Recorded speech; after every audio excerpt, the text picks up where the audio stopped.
Quédate. Enseguida comienza Nuevo Poder.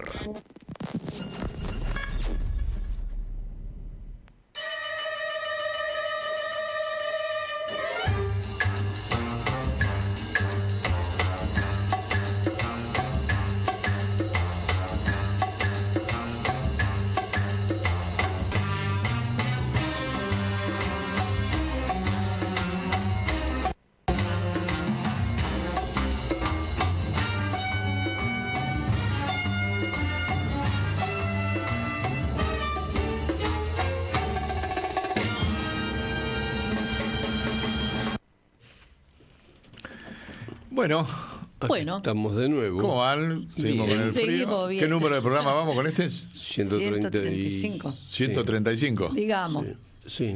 Viejo, pero 135. estamos en la época de la más inteligencia menos artificial y no podemos determinar el número de programa. ¿Cómo no vamos a determinar? Sí, o es determinamos. para enfrentarnos a la inteligencia artificial, o sea, eliminamos los números. Es porque algunos los repetimos, ¿viste? La Más o semana menos, pasada dicen. que Sé no igual, diría salimos al Minguito. aire, que nos pedían que salgamos al aire y no Y nos salimos. saludamos en el anterior a los compañeros a los de muchachos de esta. producción. Guillermo, ahora sí. A Guillermo y Alberto, tenés razón. Bien. Disculpas. Tenemos acá un temita que la carátula, ¿cómo viene? A ver si la encaramos. ¡Fua! ¿Qué tal? Chupate esa mandarina, diría. Derrota de Occidente. Ahora, no lo decimos nosotros, aunque adherimos. Sí, también. Lo dice el señor que está arriba, que es Emmanuel Todd, ¿Y quién es? que es el que escribió un libro, sobre el cual ahora vamos a hablar, muy interesante, un antropólogo francés, muy interesante, muy disruptivo en las categorías que hay que ponerse. Me tengo que poner el gorro este. Es un gorro este, ¿no? Algo así. Así parece que estoy peinado. Y bueno, pero que se junta justamente lo que este hombre plantea, que ahora lo vamos a explicar acá, que es muy útil, recomendamos la lectura del mismo. Coincide con la liberación de Assange, Sí. ¿no?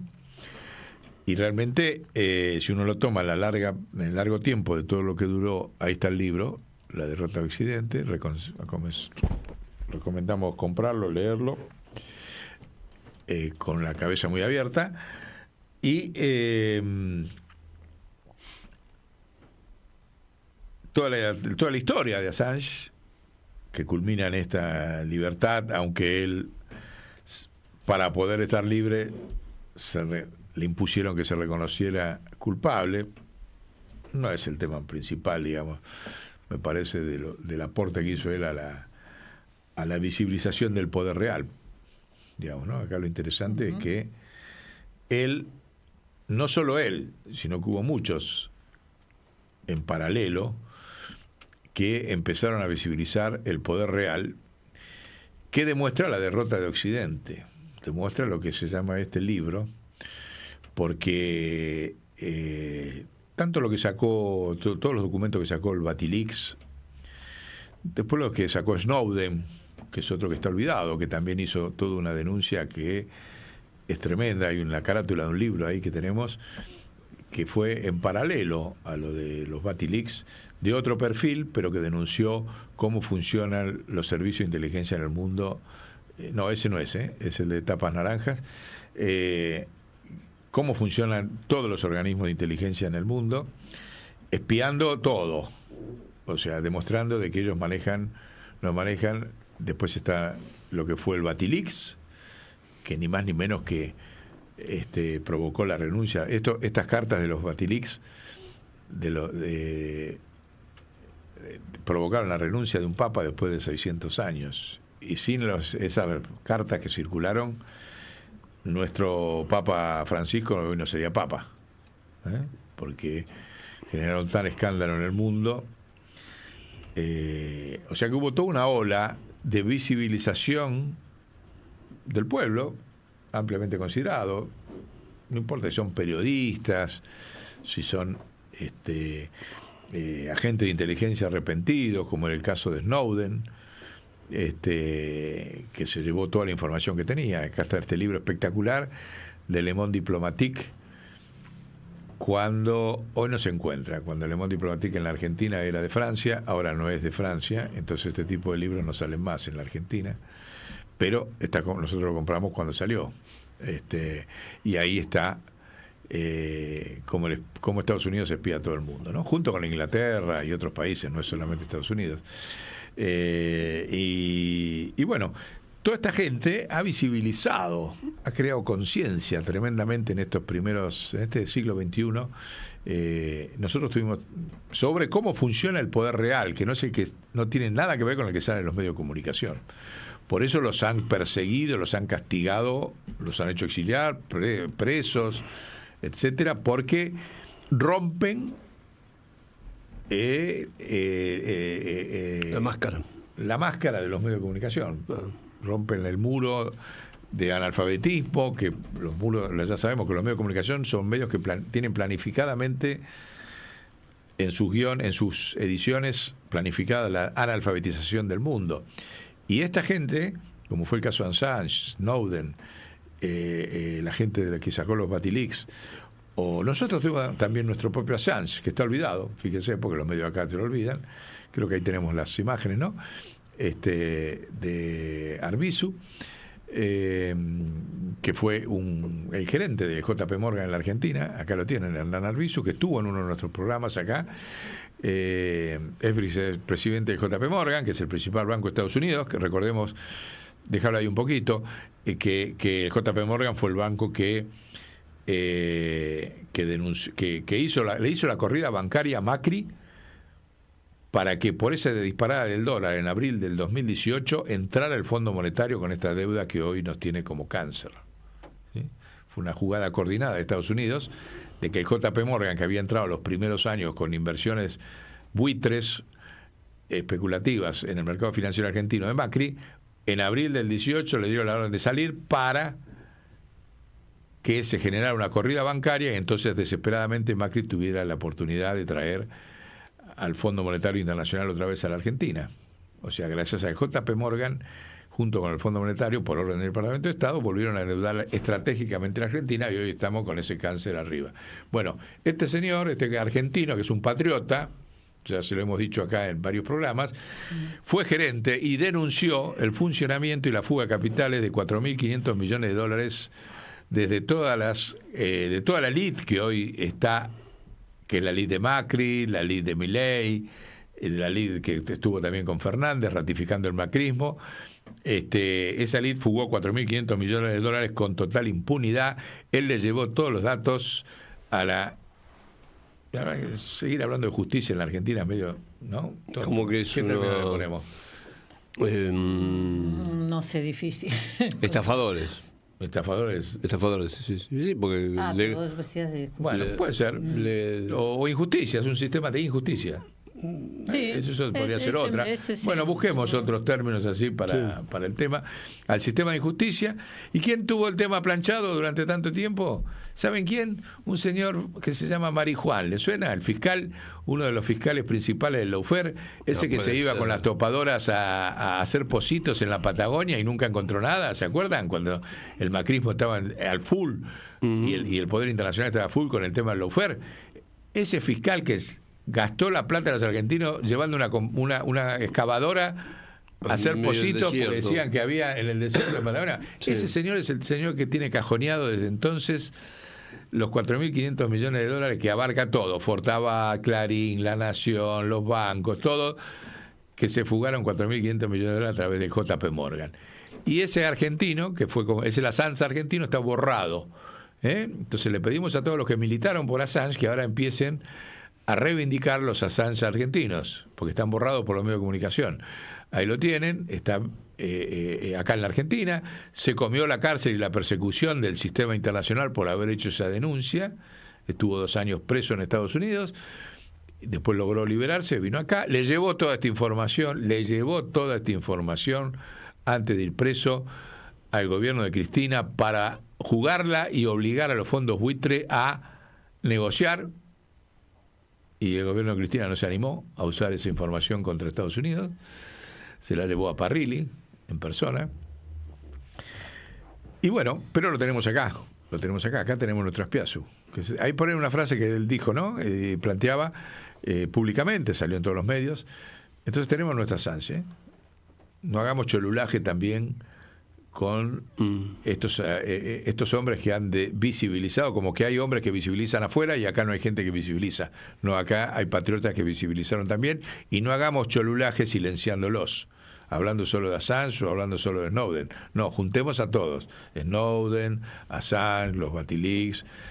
Fíjese lo que él dice. Para mí hay que denunciar a Macri y a sus funcionarios en Estados Unidos por la deuda con el Fondo Monetario Internacional. O sea, se la pasa proponiendo cursos de acción que no se siguieron.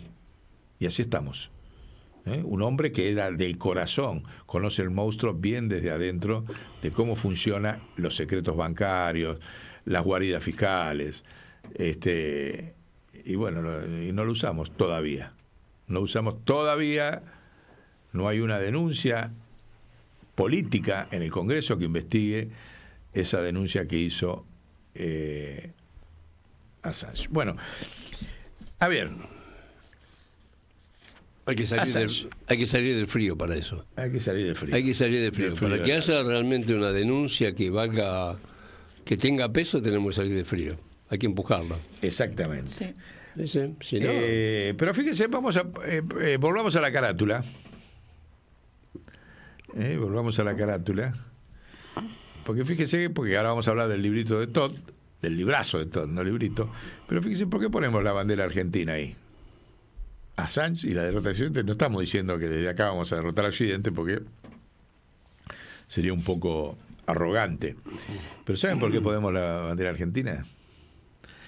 Porque Assange, cuando publica los Batileaks, convoca a 2 periodistas argentinos, o sea, no le dio toda la información de los Batileaks, y convoca a 2 periodistas argentinos, uno de un diario de centro izquierda, para decirle de alguna manera, Página 12, que es O'Donnell, y el otro, un diario de Estados Unidos, que es La Nación, Alcon Adamón.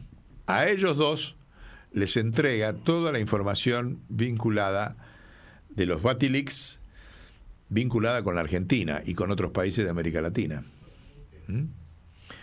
¿Qué pasa con esos papeles? Que eran documentos de cables diplomáticos, de cables de las embajadas y demás, hechos desde la Embajada de Estados Unidos, de la Embajada de Estados Unidos en la Argentina. Entonces, el único que trabaja y publica seriamente eso es O'Donnell, en un libro que hay, Argenleaks, que está a la tapa, y lo vemos, libro que es muy difícil, no se reedita, pero existió y existe. De hecho, O'Donnell fue uno de los grandes luchadores en la Argentina por la libertad de Assange, participó permanentemente de todas las instancias que se peleaban en la Argentina por Assange. Pero les voy a dar un dato. En ese libro, Argenleaks, está el destino final de Nisman y del Lawfare. Porque entre los cables que le da Assange a O'Donnell, están los cables donde la embajada le informa, el embajador de Estados Unidos en Argentina le informa al Departamento de Estado de Estados Unidos, o sea, a la Cancillería de Estados Unidos y a los órganos de poder de allá, cómo van siendo los informes que le pide previamente Nisman a la embajada antes de sacar sentencia. O sea, Assange hizo saber, visibilizó en la Argentina de cómo funciona el sistema judicial en la Argentina. Antes de sacar sentencia, consulta al embajador de Estados Unidos, consulta a Estados Unidos antes de sacar sentencia. En ese libro y en esos cables de Assange está en el caso específico de Nisman, que en la causa AMIA, antes de dar cada paso que daba, consultaba a la embajada de Estados Unidos. Tal el nivel de escándalo que acá no se ha politizado. Ahora, ¿saben cuándo se iba a politizar? Por eso es interesante lo de Assange. Cuando el Poder Internacional le da la orden a Nisman de que saque su dictamen contra Cristina, ¿se acuerdan que vuelve de raje? Ujú. Porque había un clima de islamofobia a raíz en el mundo del atentado que hacen en París a la revista Hebdo. Era eso, Charles ¿no? Hebdo. A los 3 días de ahí se crea este clima de islamofobia que en ese momento, en el mundo, que en ese momento la OTAN le da la orden a Nisman, dice, ahora volvés, estaba de vacaciones en Europa, volvés allá y sacás de los 2 dictámenes que tenés, que tenía uno a favor y otro en contra, estaban los dos en la caja fuerte, sacá el dictamen en contra de Cristina para que la procese, porque era el año electoral. Estamos hablando del año electoral. Entonces, Nisman viene acá y saca ese famoso dictamen donde dice que Cristina ha hecho un pacto con un Estado terrorista como Irán, bueno, todo lo que ya sabemos que pasó después. ¿Y qué respuesta da el Frente de la Victoria en ese momento? Porque atrás de eso estaba el paso que había dado Lilita Carrió y la Bullrich como diputadas en el Congreso, que lo habían llamado a Nisman en toda la estrategia esta de desestabilización y de golpe electoral, a que fuera el Congreso a informar a la comisión, no me acuerdo a cuál de las comisiones, sobre esa denuncia que había hecho. Ujú. Y Nisman tenía que ir el lunes a firmar esa denuncia que habían hecho. Lo que no se esperaron y les rompió el esquema y obligó a la OTAN a suicidarse a Nisman fue que el eje de interpelación que iba a hacer la comisión no iba a ser secreto adentro de la comisión. El Frente de la Victoria dijo va a ser transmitido por todos los canales de televisión la interpelación a Nisman en el Congreso. Y el eje de lo que iban a plantear eran estos Argen Leaks que acabamos de decir. Le iban a decir, dígame, señor Nisman, ¿es correcto este informe que es público que hizo el señor Assange de que usted consultaba a la embajada de Estados Unidos antes de sacar una sentencia en la AMIA? Ese iba a ser el eje de la interpelación que le iba a hacer el Congreso un día después de que Nisman se autosuicidó por orden de la OTAN. ¿Se dan cuenta? Fíjense la potencia y la incidencia que tiene Assange en la historia argentina, porque después Nisman cumplía varias funciones. Cumplió la función estratégica en el triunfo de Macri, ¿no? Fue un instrumento de campaña electoral de todos, incluido de Massa, ¿sí? Y de Fernández, todos montándose arriba de Nisman, cuando todos tenían a disposición este cable que está publicado en ese libro y nadie lo dijo, ¿sí? Porque ¿qué hubiese sido? Imagínense el escenario contrafáctico. ¿Qué pasaba? Toda la televisión transmitiendo al mundo un escándalo internacional. Tenía que intervenir la Corte Suprema. Y de hecho tendría que haber intervenido simplemente con la publicación de los Wikileaks, pero ante un reconocimiento de Nisman de que efectivamente, y tendría que haberlo citado, los escándalos internacionales, los conflictos nacionales, tienen que intervenir la Corte. En una crisis diplomática con Estados Unidos total. La forma de convertirlo en algo a su favor fue obligarlo a suicidarlo, con que ya lo dijimos en otro programa, con la amenaza de que o se suicidaba o le mataban a las hijas que habían quedado en Europa. ¿Sí? Esa fue la operación de la OTAN. Pero todo eso arranca en los Argen Leaks, en estos que están en este libro. Volvamos a poner la carátula, donde Nisman reconoce, ahí está, que antes de tomar decisiones judiciales consultaba a la Embajada de Estados Unidos. Por eso está la banderita. Sí, perdón, el libro, las denuncias de Nisman, no de Nisman, digo, de Assange, exactamente eran 2004, 2005, por ahí habían sido. O sea, digo, para ver la cantidad de años que eso está también visible para quien quiera verlo, sí, ¿no? Sí, porque él hace 8, sí, más o menos, fue ahí la denuncia. No recuerdo exacto cuándo empezó la primera acción, que él la hizo como periodista, o sea, libertad de prensa, bueno, todo. Porque creo que en el 2006 la primera vez que lo detienen, claro. Por eso, antes de eso. Así que fíjense qué interesante. Después de eso, O'Donnell hizo otro libro muy lindo que lo tenemos que también no lo encuentra nadie, que nos permitió, que nosotros lo usamos en nuestra denuncia a la Comisión Nacional de Defensa de la Competencia contra la fusión de Telecom y Cablevisión, que es el libro de O'Donnell y Lukin, que son los Panama Papers, que juntos y siguieron compilando información. Este libro, que es central y no lo encuentra nadie, ahí demuestran todas las relaciones y demuestran que todos los medios de comunicación de la Argentina, absolutamente todos, tienen cuentas en los paraísos fiscales. Está en este libro. Cuando nosotros decimos que todos los medios de comunicación están manejados del exterior, es porque todos tienen cuentas en los paraísos fiscales. ¿Para qué? Para recibir fondos de los servicios de inteligencia internacionales en forma clandestina. Todos, y están expuestos ahí en ese libro. Entonces, ¿cómo vamos a querer fantasear de que los medios de comunicación hablen de la fuga de capitales y el endeudamiento externo cuando ellos son socios del mecanismo? Y eso está descrito en ese libro de O'Donnell, el mismo señor que recibió los papeles de Assange, y de un gran investigador como fue Tomás Lukin. Por eso es conjunto. Entonces, todos estos, hay que aprovecharlo de Assange para seguir visibilizando, como dijimos, ¿no? No es para quedarnos solos en la cuestión heroica de Assange. Bueno, muy bien. Es un héroe más de todos estos héroes, porque escribir ese libro es heroico, ¿no? Ese que estábamos diciendo, donde demuestra que todos los medios de comunicación operan con cuentas en los paraísos fiscales y están en los Panama Papers, que, como es sabido, lo sabían antes de las elecciones, se lo callaron. El diario La Nación, Alcon Adamón, tenía toda esta información antes y no la publicó, porque si publicaba que Macri estaba en los Panama Papers ante las elecciones, Macri no ganaba las elecciones. Fíjese el grado de complicidad y de lo fuera. Y después vienen con la que son los puristas de la democracia y los derechos. Cuando ellos tenían todos los datos de la plata fugada por Macri y se la taparon para que gane la presidencia. Alcon Adamón, el diario de La Nación. Bueno, pero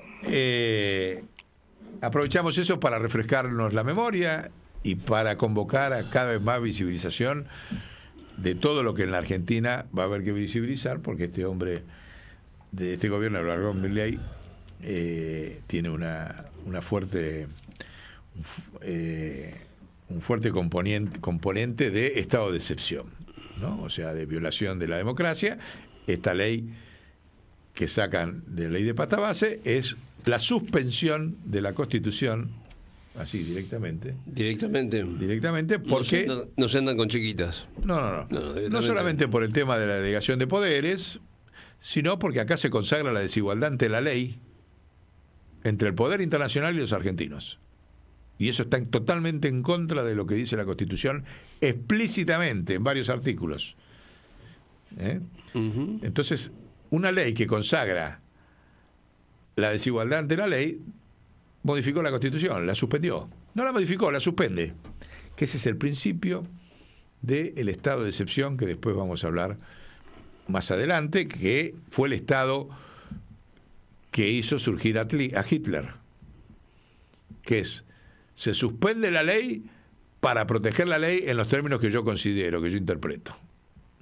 Eso, hay un gran debate a lo largo de 40 años entre Walter Benjamin, un pensador alemán, y Carl Schmitt, un jurista del régimen nazi. Un gran debate en varios libros, después lo vamos a ver, que demuestran cómo el sistema hace avanzar el sistema de derecho, lo suspende para que el poder de interpretación quede en manos de una élite y no del derecho. Desaparece la justicia. Bueno, todo eso es lo que estamos viviendo, y que esta ley que acaban de aprobar es totalmente coherente con los planteos jurídicos del Tercer Reich. Totalmente. Y lo vamos a desarrollar más adelante. Ahora, eso, vamos ahí a el libro a la tapa otra vez, de la derrota de Occidente, ¿no? Porque, entre otras razones de la derrota de Occidente, está esto de que está reemplazando el Estado de Derecho por Estado de excepción en el mundo.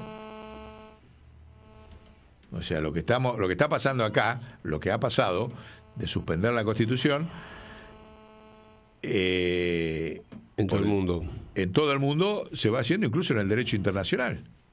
Lo estamos viendo en la invasión a Palestina. Está suspendido el derecho internacional. de hecho. ¿Sí? Lo estamos viendo en la caída de todos los acuerdos internacionales de libre comercio. Bueno, esta es una de las razones que se explican en este libro de Emmanuel Todd, que es muy interesante porque les voy a leer. El hombre es un antropólogo francés y demógrafo. Entonces, y demógrafo. Entonces, qué interesante. Analiza, acá está analizando, pues dice que está terminando de escribir hace un año, entonces el tema Ucrania es un tema central en el libro. Y entonces le voy a leer directamente las 10 sorpresas de la guerra, sintéticas, ¿no? Y van a ver la potencia que tiene de lo que dice y que no sabemos. Dice, la primera fue la irrupción de la guerra en Europa. Nadie pensó de que en Europa iba a haber guerra. La segunda fue un enfrentamiento directo entre Estados Unidos y Rusia. O sea, porque Rusia invade, porque Estados Unidos le estaba militarizando no solamente Ucrania, sino Polonia. Lo explica acá, lo desarrolla. Frente a esa realidad de que le están militarizando la frontera desde Europa, ahí es donde ellos deciden intervenir en Ucrania o tomar Ucrania. Después hubo una tercera sorpresa, la resistencia militar de Ucrania, que nadie pensó que iba a ser tan fuerte, pero nadie pensó que iba a tener tanto apoyo de la OTAN. La quinta sorpresa, que dice él, el desmoronamiento de toda la voluntad europea. O sea, Europa se corre. Se abre, no se mete. Olé. No juega ni de un lado ni del otro. Sí, sí. La sexta sorpresa de la guerra fue la aparición del Reino Unido. Los señores estos que nos tienen ocupado el mar argentino, ¿vieron? ¿Suena Gran Bretaña? Fue la aparición del Reino Unido como sascandil antirruso y mosca cojonera de la OTAN, así lo pone. O sea, pasa abiertamente a militar para la OTAN. Gran Bretaña. ¿Vieron cuando nosotros decimos que hay los jefes de la OTAN? Son 3 países, Estados Unidos, Gran Bretaña y el Estado de Israel, esos son los que están manejando la OTAN. Bueno, acá lo acaba de confirmar en cuanto a la guerra de Ucrania. ¿Sí? La séptima sorpresa fue que Noruega y Dinamarca se convierten en conectores militares de Estados Unidos, que hasta ese momento habían sido siempre neutrales. Mientras que Finlandia y Suecia ingresan a la OTAN, o sea, se militarizan los países nórdicos en favor de la OTAN. La octava sorpresa es la más sorprendente. Escuchen esto, que es una de las cosas más ricas que después dice el libro. Dice, vino de Estados Unidos, la potencia militar dominante. La industria militar estadounidense resultó insuficiente para garantizar los suministros de la guerra en Ucrania. Y esa fue la otra gran sorpresa, se quedaron sin municiones. Porque la estructura militar e industrial, y después lo desarrolla en el libro, es tan obsoleta dentro de Estados Unidos que no pudo abastecer de las armas que necesitaba Ucrania para defenderse de Rusia. Pequeño dato, ¿eh? Después se entienden por qué vienen acá y le dicen que Argentina mande armas. Claro, no da. Y después se explica por qué. No le da el cuero. No le da el cuero industrial. O sea, el país que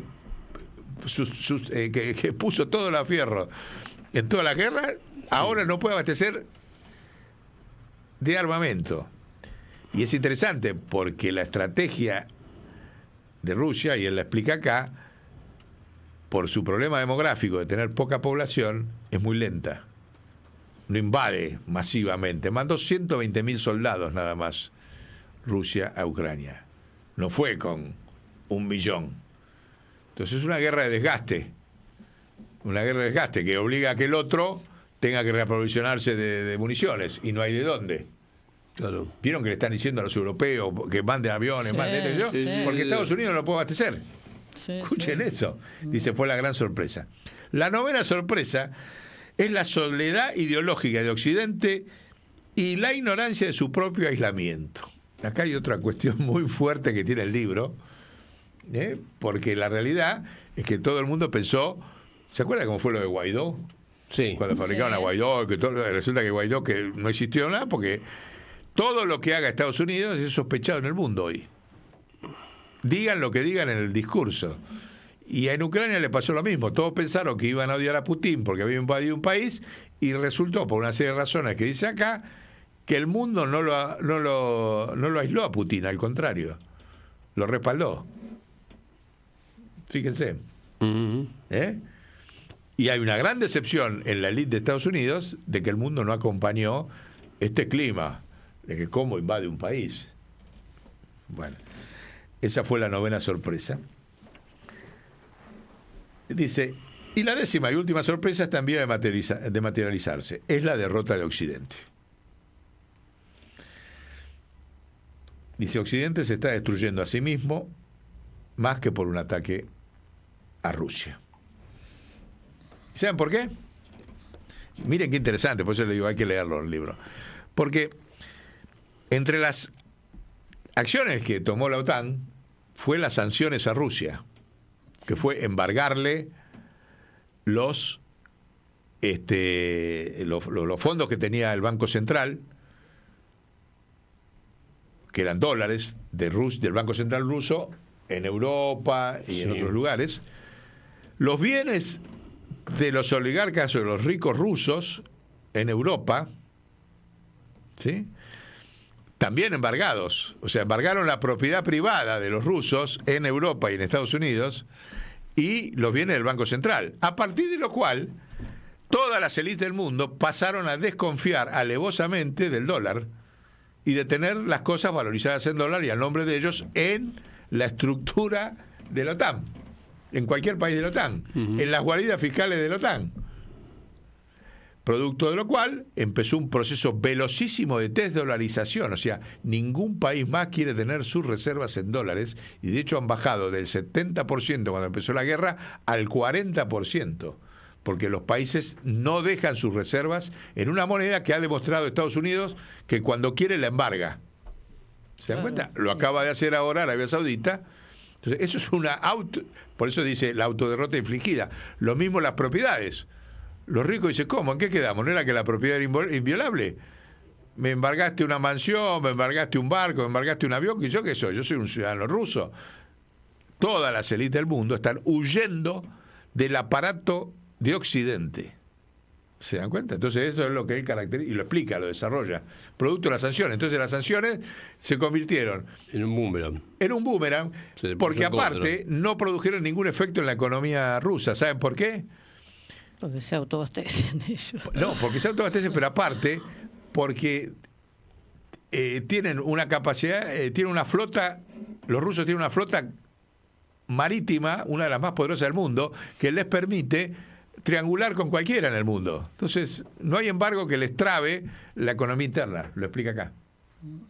¿Sí? Porque con la triangulación, como Cuba está bloqueado, pero hace triangulación, pero Cuba tiene un poder mínimo, ¿se imaginan? Con la tropa, con la cantidad de barcos que tiene Rusia, las sanciones no existen. ¿Se dan cuenta? Entonces él dice, esa fue la última sorpresa, que la OTAN pensó que con eso la arrodillaba a Rusia y resultó que la fortificó. Y fortificó las alianzas. Todo el mundo quiere hacer pactos con Rusia para hacer esa triangulación, hacer negocios y qué sé yo, y listo. Sería lo que decía el general Perón sobre la implosión de los imperios. Sí, algo así, viste, cuando decía que cada vez duran menos. Pero bueno, el hombre hace esta primera interpretación, que me pareció realmente una visión de conjunto sobre la situación que se está viviendo. Es más, el golpe en Bolivia, que intentaron hacer, bueno, ojo que Bolivia quiere entrar a los BRICS ahora. Entra de la mano de Rusia a los BRICS. Rusia es el principal impulsor de que Bolivia entre a los BRICS y Arce quiere que entre a los BRICS. Así que en ese golpe hay que ver bien cómo vino la mano y cuáles fueron las razones, digamos, ¿no? de que están atrás, pero no tengo ninguna duda que, se imaginan, si Bolivia entra a los BRICS de la mano de Rusia, Rusia tiene la patria estratégica en China, en Bolivia, acá en el corazón de América Latina, al lado de Brasil, que también está en los BRICS. Entonces, y eso se juega este año, ahora en octubre. En octubre es la reunión donde se aprueba el ingreso de Bolivia a los BRICS. Otros datos así, por ejemplo, en los últimos 6 años Rusia neutralizó la flota de portaaviones de Estados Unidos. Ya estaban neutralizados con los misiles. Los misiles neutralizan los portaaviones por el alcance y por las características. Entonces, tenía una flota ahí en la zona de China y tenía otra flota en el Mediterráneo. Ahora, resulta que Rusia desarrolló un misil que no tiene Estados Unidos, que se llama hipersónico. Y el misil hipersónico alcanza en segundos cualquier portaaviones. Con lo cual, esa neutralización jugó un rol determinante en el triunfo en Ucrania. ¿Se dan cuenta? Entonces, claramente ha perdido el control de los mares.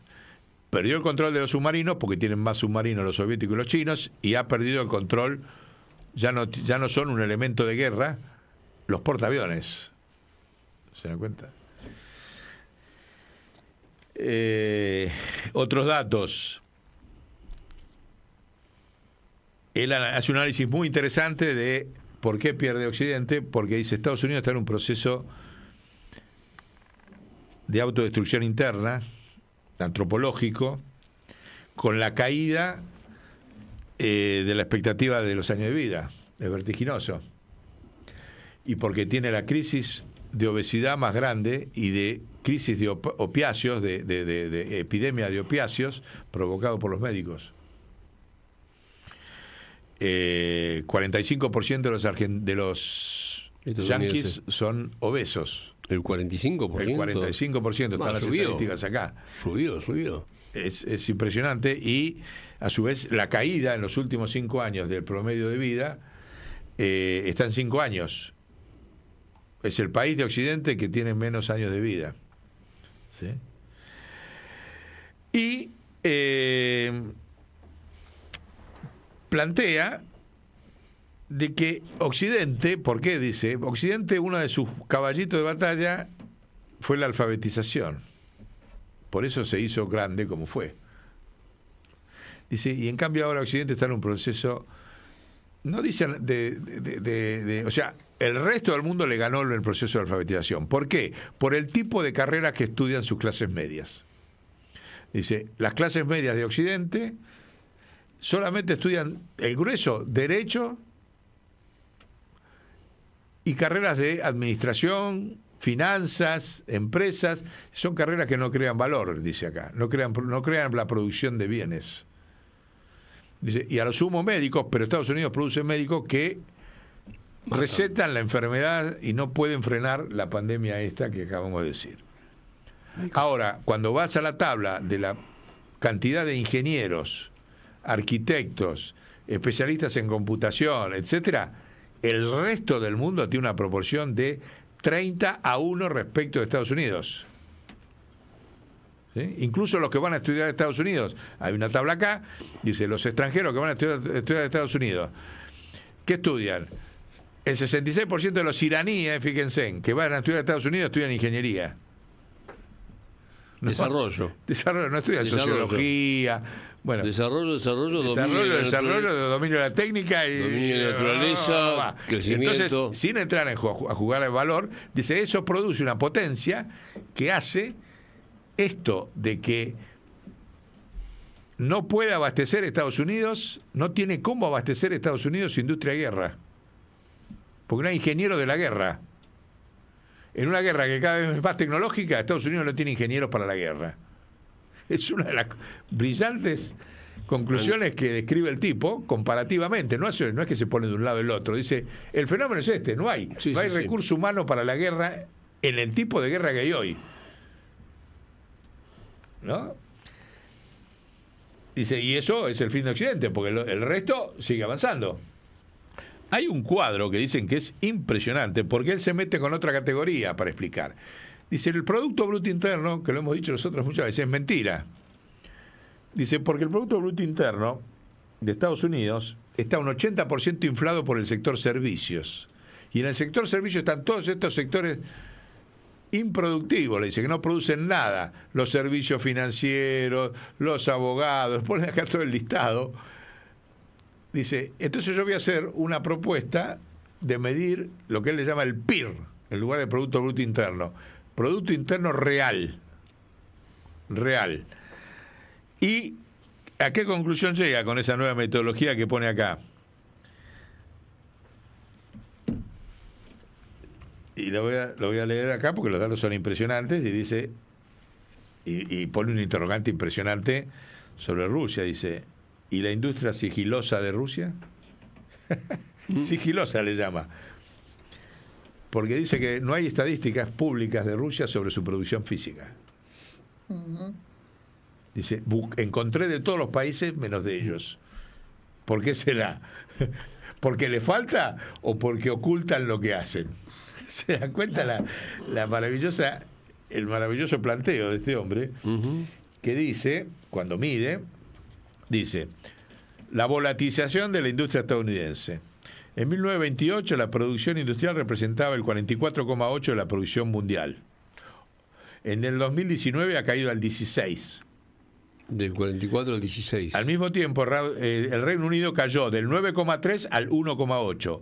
En Japón subió del 2,4 al 7,8. La de Alemania bajó del 11 al 5. La de Francia se desplomó del 7 al 2.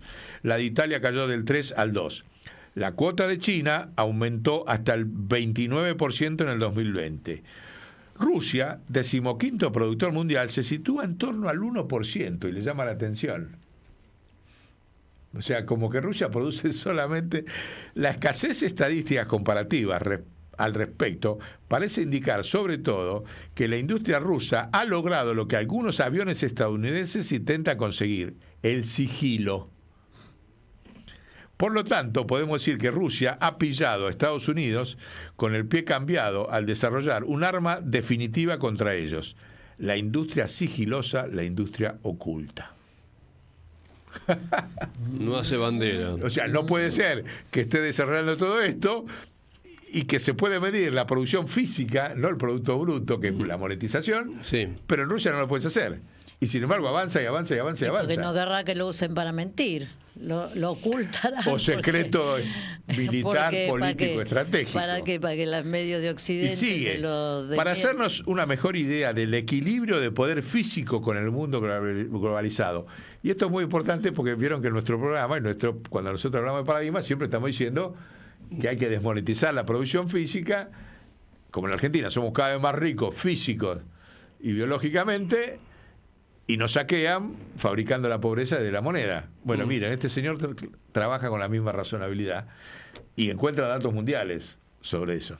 Para hacer una mejor idea del equilibrio de poder físico, fíjense, el equilibrio de poder físico en el mundo globalizado, podemos fijarnos en esa rama de la industria que es la producción de maquinaria. Para que tengan una idea, para los que han estudiado, para Marx la producción de maquinaria era central, porque eran máquinas que fabrican máquinas. Máquinas que fabrican máquinas máquinas que producen cada vez más potencial de producción de una sociedad. ¿No? Es una categoría central de los libros de Marx. Entonces, la producción de maquinaria. En 2018, China fabricó el 25% de la maquinaria global. No de bienes, de maquinaria. Acá están los robots, sí. Está todo, no es que me produjo coche, comida, la pilcha, no. El mundo germano parlante, 21%. Ahí ponen Alemania, Austria y Suiza juntos. O sea, 25% China, Alemania, Austria y Suiza juntas, el 21%. Y presten atención a esta asociación, porque después dice que el fin de Occidente es porque inevitablemente Alemania y Rusia se unen. Por lo tanto, producen el 50% de las máquinas del mundo. Es una de las conclusiones del libro. Dice, Japón el 15%, Italia el 8%, Estados Unidos solo el 6%. De maquinaria. De maquinaria del mundo. Corea del Sur el 5%, Taiwán el 5%, India el 1%, Brasil el 1%, Francia el 1%, Reino Unido el 0,8%. He renunciado a buscar en Rusia en las estadísticas. Su invisibilidad nos hace temer lo peor. Tampoco hay datos en Rusia de la producción de máquinas, Ajá. o sea, de robots, o sea, de tecnología de punta. El declive estadounidense en las producciones de bienes tangibles también se refleja en su agricultura.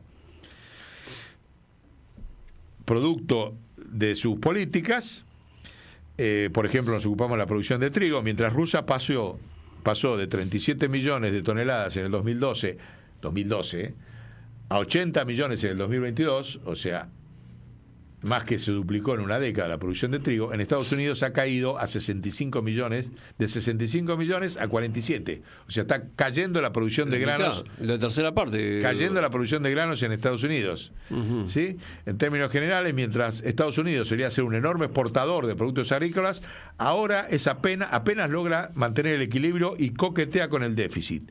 Podemos imaginar que con una población que sigue creciendo, porque como tiene mucha inmigración de latinaje, sigue creciendo, llegará a ser francamente deficitario en las próximas décadas. O sea que es deficitario en todo. ¿Vieron que tanto que habla el amigo Milei de los déficits? Sí. Bueno, en la producción física, su papá, Estados Unidos, es deficitario en todo. Fíjense, Se en le términos está físicos. cayendo. Después te lo dibujo con el Producto Bruto, que emití los bonos, que subieron los estos, que tema de la guita, con eso disfrazo todo. ¿Se dan cuenta? Bueno, fíjese lo rico, y sigue acá, bueno, no los voy a aburrir, ya lo dijimos. Después hace un análisis muy interesante, porque analiza cómo está cambiando la composición demográfica dentro de eso es muy importante, dentro de Estados Unidos, y dice, ya no existe el blanco anglosajón, está reemplazado por el latino y los asiáticos, y tampoco la comunidad judía cada vez tiene menos poder. En el pensamiento tiene un capítulo, él es judío, el autor es judío, lo dice abiertamente. No es que no hace un planteo no se mete con la cuestión del Estado de Israel ni nada, pero dice, yo mismo soy de origen judío, bretón e inglés. Y estoy más que satisfecho, contento con los tres. No sé qué decir, bretón, ¿qué es? Bretón francés, Bretaña no era Francia, Bretaña, ¿no? la Bretaña, Mezcla. Dice, y estoy más que satisfecho y contento con ser las tres cosas, dice. Pero los judíos representan el 1,7% de la población de Estados Unidos. Entonces, ¿qué desarrolla acá? Bueno, que tienen una gran incidencia de expropiación, porque en el Departamento de Política Exterior tienen el 35% de Estados Unidos. O sea, son el 1% de la población mundial, pero el 35% de la Cancillería. Dice, pero hoy están en una fragilidad educativa junto con la población en general. Dice, y habla de las principales universidades, ¿no? Y cita una revista que hay que buscar. Dice, un sorprendente artículo de la revista en la línea Tablet, una revista judía, muestra hasta qué punto la tendencia actual es hacia la disolución de la centralidad judía en Estados Unidos. Escuchen esto, que no es menor. Este dicho por una publicación ahora reciente de esta revista Tablet. En el título del artículo, la desaparición, miren el título, fechado el 1 de marzo de 2023, escrito por Jacob Savage, es bastante catastrofista. Dice, el autor señala que en el mundo académico, en Hollywood, en Washington e incluso en Nueva York, en todas partes donde los judíos estadounidenses habían logrado asentarse, su influencia está en franco retroceso. Una serie sorprendente de ejemplos ilustran su punto de vista. Entre los boomers, los judíos representan el 21% de los académicos en las mejores instituciones. Bueno, Harvard ha pasado de un 25% de judíos en 1920 a menos del 10% en la actualidad. El declive no se limita a la universidad. En Nueva York, sede del poder político de los judíos estadounidenses, casi no quedan judíos en el poder. Hace 10 años la ciudad contaba con 5 miembros judíos en el Congreso, un alcalde judío, 2 presidentes, bueno, Los judíos también estaban sobrerepresentados entre los jueces federales. Hoy ya no. El mismo retroceso, ahí lo tenemos a nuestro amigo Paul Singer, el que nos embargó, ¿no?, entre los jueces. El mismo retroceso se observa en Hollywood, aparte de algunas reliquias de otra época, como Spielberg, James Gray, y Jerry Seinfeld, apenas quedan grandes directores o guionistas de origen judío.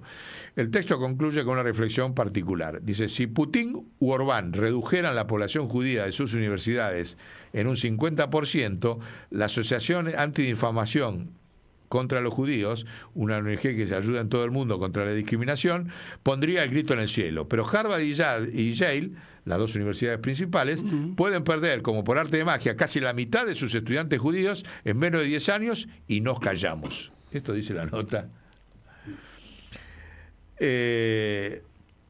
Y concluye, los judíos estadounidenses acabaron asimilándose tan bien que fueron absorbidos por... Este es otro punto que no lo vamos a plantear ahora, porque el tipo dice que hay religión cero en Estados Unidos, que una de las causas de su decadencia es que hay religión cero. No es religión.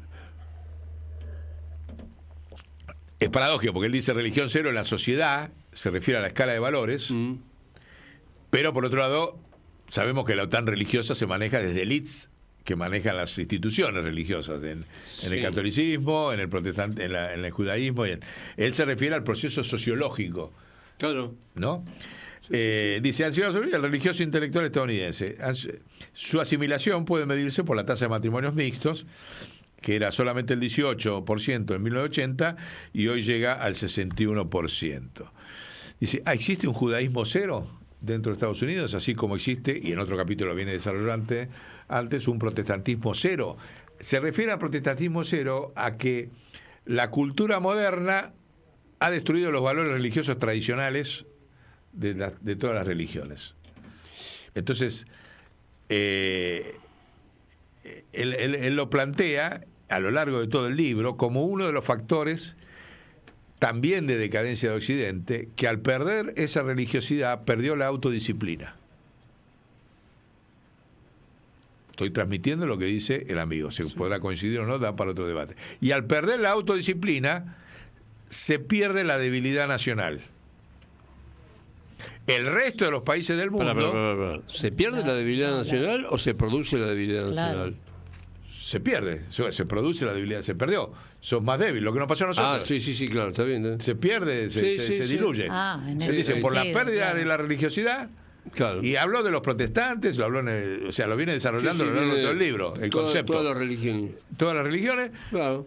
Entonces se pierde, se diluye, entonces empieza a aparecer otra escala de valores, otra qué sé yo, mientras que el resto del mundo eso no al contrario, lo mantiene reforzado, lo mantiene centralizado. Claro. Eurasia, África, y dice, y eso después, ese mantenimiento de la autodisciplina se transforma en una mayor eficiencia en esto, por ejemplo, de que se bancan carreras exactas, se bancan ser ingeniero, que necesitas una disciplina de estudio que es muy distinto a agarrar la Constitución e ir y repetir de memoria lo que hizo un artículo para llegar a ser abogado.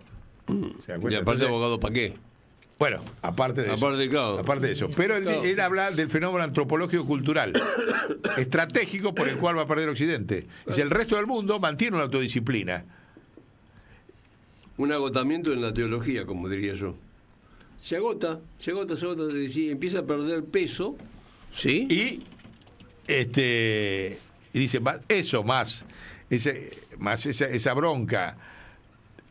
Describe acá, por ejemplo, el odio que hay en Japón a Estados Unidos porque el embajador de Estados Unidos impuso por ley la ley de LGTB. Fue el principal militante en Japón de la ley del LGTB. Y él hace una diferenciación como antropólogo entre que una cosa es, para el resto del mundo, la cultura de un homosexual y otra cosa es que un hombre se transforme en mujer y una mujer en hombre. Eso no es tolerado en el mundo. Y es distinto a tolerar la homosexualidad. Estoy transmitiendo, no estoy dando mi opinión, estoy transmitiendo lo que dice que antropológicamente unifica cada vez más a todos los países contra Estados Unidos. Y el ejemplo máximo que pone Japón. La sociedad japonesa no tenía problema con la homosexualidad, pero sí con esa ley de transformación y después lo extrapola. Dice, para el resto de la comunidad, esa transformación es el principio de la viabilidad de la traición. Estoy transmitiendo lo que dice el señor Todd. Dice, si eso pasa, después puede pasar cualquier cosa, incluidos los contratos. Que es distinto aceptar, y eso fue un conflicto tremendo, lo describe acá en Japón, donde el gran militante de la ley de esta transformación, no del matrimonio igualitario, fue el embajador de Estados Unidos, y hoy hay un gran odio en Japón a Estados Unidos por ese tema. Lo está utilizando como antropólogo. El antropólogo sabe que usted, ¿qué es la misión del antropólogo? Estudiar las culturas, objetivamente. Bueno, estará incluyendo también entonces la manipulación genética, ¿no? Porque digamos que no si se habla ahí de acepta científicamente la manipulación genética para otras cosas, acá en vez de por ahora cuestionarla. por acá en este libro por ahora eso no lo dio. Pero no, digo, tiene que ver con esto de cómo se usa. Pero él lo plantea la como una de las causas de transformación. la derrota de Occidente.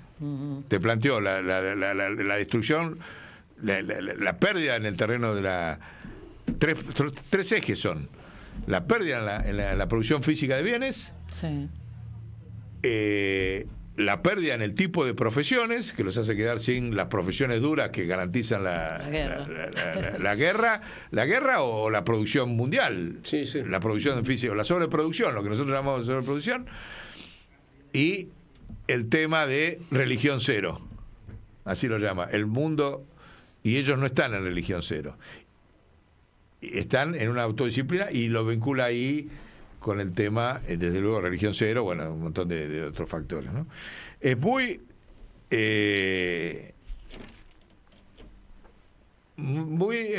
digamos, a mí me abrió la cabeza sobre el panorama mundial en una serie de factores que uno no tiene en cuenta, por lo menos yo, ¿no? Por eso quería exponerlo acá, porque Assange y todo lo que venimos diciendo es producto de eso, de esto, ¿no? Es un síntoma, y que se visibilice. Si uno va por el lado de la positiva, vamos a ver que esos debates que han instalado Assange, que ha instalado Snowden y demás, frente a esta crisis de derrota que él describió en este libro brillantemente, va hacia un nuevo orden mundial. Fíjense, y me olvidaba de esto que dice, de que ya todo el mundo desconfía de la OTAN. Yo no te pongo un mango. Y yo no te voy a comprar un arma si sé que después no me vas a poder dar la munición ni los repuestos, porque no lo sabes hacer. O sea, ¿se dan cuenta el cambio de paradigma? No voy a guardar mis ahorros en tu moneda, no voy a comprar armamentos yanquis porque después no sé si me vas a poder dar los repuestos y las municiones para poder pelear, para poder defenderme. No voy a, si soy rico, a comprar en un barco o o tener plata en las guardias fiscales porque me la podés afanar. Claro. Entonces, Total desconfianza. Total desconfianza. Total desconfianza. Y por eso que está perdiendo, claro. Es muy, muy rico las cosas. Fíjese, eso no vuelve atrás. Otra cuestión que él dice ahí, esto es irreversible. Ninguna de las cuestiones que yo describo acá son reversibles por Occidente. Por eso la derrota. Y por Y eso tanto tiempo estafando. Tanto tiempo estafando. Sí, pero ahora violaron su propio código, violaron la propiedad. Sí, claro. Sí. Y la gran sorpresa, como él dice, todos lo salieron a apoyar. Salieron a apoyar al invasor. Porque en definitiva Rusia se metió, porque el otro le había transformado Ucrania en una base militar que en cualquier momento le ponía misiles y empezaba a tirar misiles dentro de Rusia. Sí. Y Rusia tiene el gran problema que no tiene crecimiento demográfico. Entonces él explica acá también. El bajo crecimiento demográfico de Rusia hace que tenga tiene una proyección de que van a ser 100 millones en un territorio que es el más grande del mundo. Es el más apetecible para ser invadido. Claro. ¿Se dan cuenta? Y le estaba militarizando la OTAN Polonia y Ucrania. 500 kilómetros de distancia Ahí. a Moscú. Claro. De Ucrania y 500 kilómetros de distancia. Entonces, Un hasta poquito un más lejos de punto- Mar del Plata está. A tu punto, Sí, claro.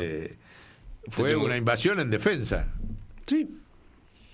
En defensa preventiva, ¿no? porque le trababan el acceso al, bueno, todo lo que explica acá y demás. Pero fíjese cómo el componente demográfico, que nosotros solemos no tenerlo como un elemento central del análisis, es central en las decisiones. Porque son asimetrías, ¿se acuerdan cuando lo hemos dicho? Lo que África, que la OTAN se queda con el 6% de la población, el conflicto en Medio Oriente también, lo demográfico es central. No sé si escuchaste, ¿sí? Que hay hablando de demografía, me hiciste acordar, hay un video que pareciera que fuera de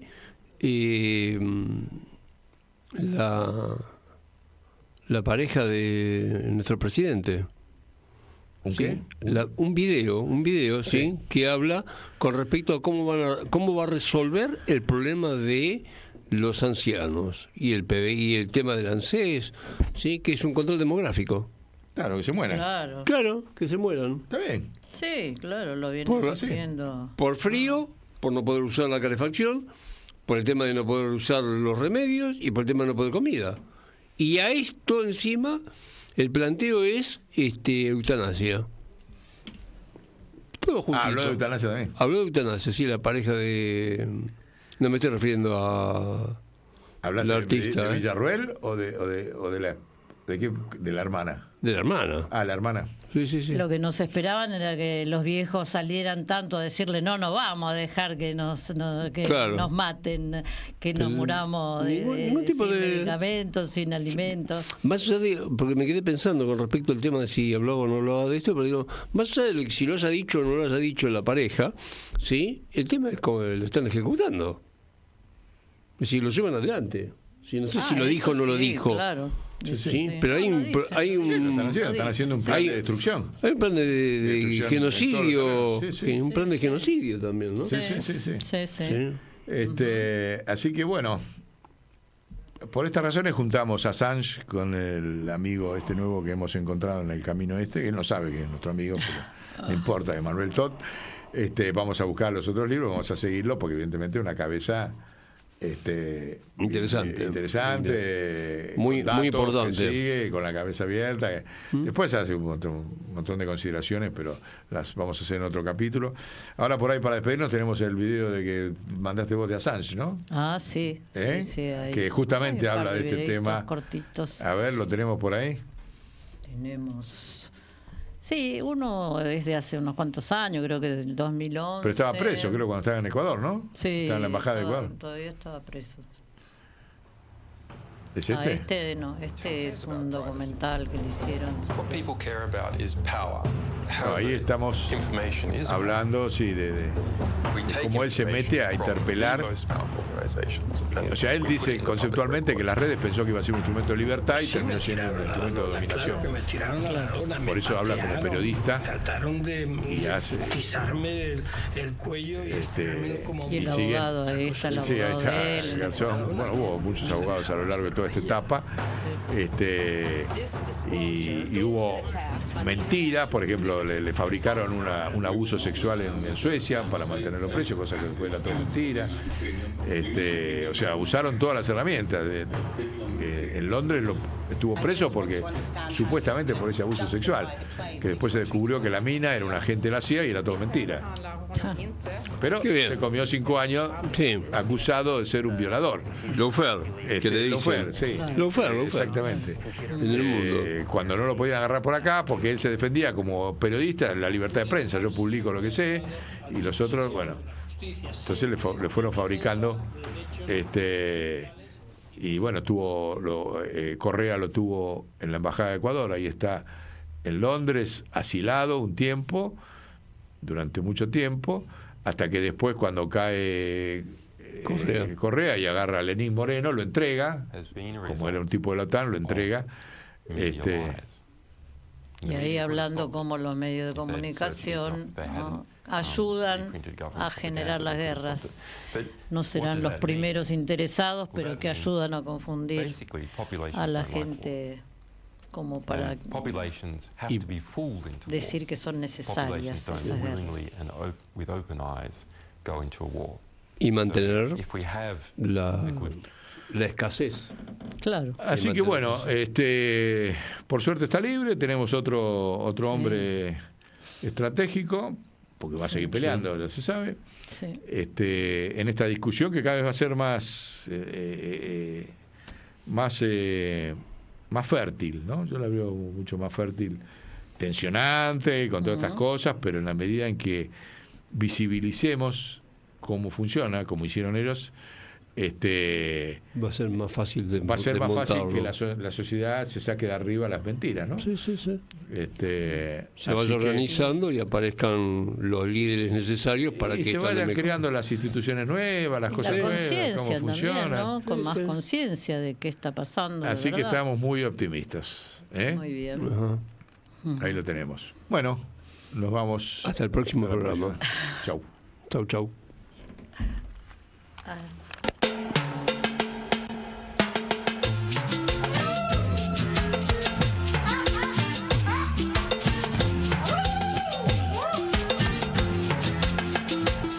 Los collares de la reina pagamos nosotros. La empleada que la peina pagamos nosotros. El avión presidencial pagamos nosotros. El presidente y el general nosotros. La polarización del vidrio, el banco y el equilibrio. El salario del Senado pagamos nosotros. El senador relajado pagamos nosotros. La campaña y la financiación, la vacuna y la conspiración. ¿Qué será que los ricos quieren todo regalado? ¿Qué será que los ricos quieren todo regalado? ¿Qué será que los ricos quieren todo regalado? ¿Qué será que los ricos quieren todo regalado? Sí, viene todo regalado. Sí, viene todo regalado. Sí, viene todo regalado. Sí, viene todo regalado. ¿Quién tiene el estilo de la lírica? ¿Quién tiene la ciencia y la mística? ¿Quién paga la casa de Nariño? ¿Quién trabaja desde que era niño? Nosotros. ¿Quién pierde la paz y la guerra? Nosotros. ¿Quién pierde el pedazo de tierra? Nosotros. ¿Quién es el bombero y el artista? Nosotros. ¿Quién echa el asfalto en la autopista? Nosotros. ¿Quién maneja las máquinas? Nosotros. ¿Quién enseña matemáticas? Nosotros. ¿Quién hace los goles? Nosotros. ¿Quién poda los árboles? Nosotros. ¿Qué será que los ricos quieren todo regalado? ¿Qué será que los ricos quieren todo regalado? ¿Qué será que los ricos quieren todo regalado? ¿Qué será que los ricos quieren todo regalado?